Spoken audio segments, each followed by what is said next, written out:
Bonjour à tous, je suis Sébastien Abdelhamid, accrochez-vous, aujourd'hui nous allons repartir dans les années 80, la fin des années 80 et dans les années 90. Bienvenue dans Rendez-vous Gaming. Sega, c'est plus fort que toi.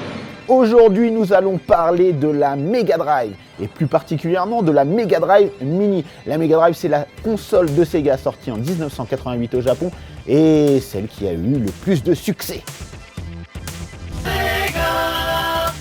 Aujourd'hui, Sega la remet à l'honneur avec une quarantaine de jeux déjà incorporés à la console dans une version mini.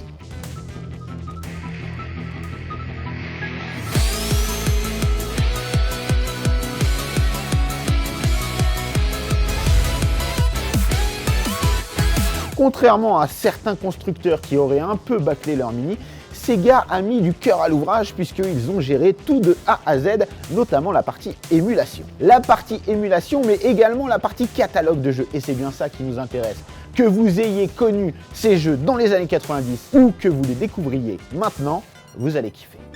Petit tour d'horizon parmi les 42 jeux proposés par la Mega Drive Mini. Et on commence évidemment avec la superstar de Sega, Sonic, présent dans sa première version, l'original, mais également dans la version Sonic 2, avec la première apparition de Tails et la transformation en Super Sonic qui fera plaisir à tous les fans de Dragon Ball. On a une petite sélection de jeux d'aventure qui me fait bien plaisir puisqu'à l'époque j'ai acheté une Mega Drive exprès pour ces jeux. Je parle évidemment de la Légende de Thor, immense classique de la Mega Drive, mais également de Landstalker, celui qu'on désignait comme le Zelda de la Mega Drive, et évidemment Light Crusader.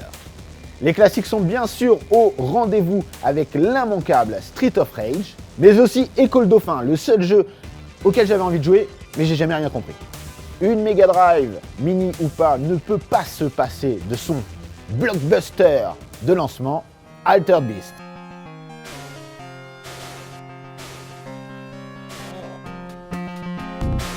On retrouvera tout un tas de jeux comme Tetris qui devait être une exclusivité Mega Drive, et comme vous le savez, ce ne fut pas le cas.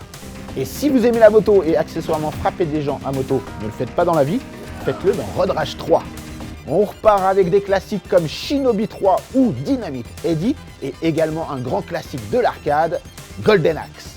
Vous l'avez compris, on n'a pas assez de temps pour faire le détail de tous les jeux de cette Mega Drive Mini. Tout ce qu'on sait, c'est qu'il y en a plus d'un qui vont vous faire kiffer.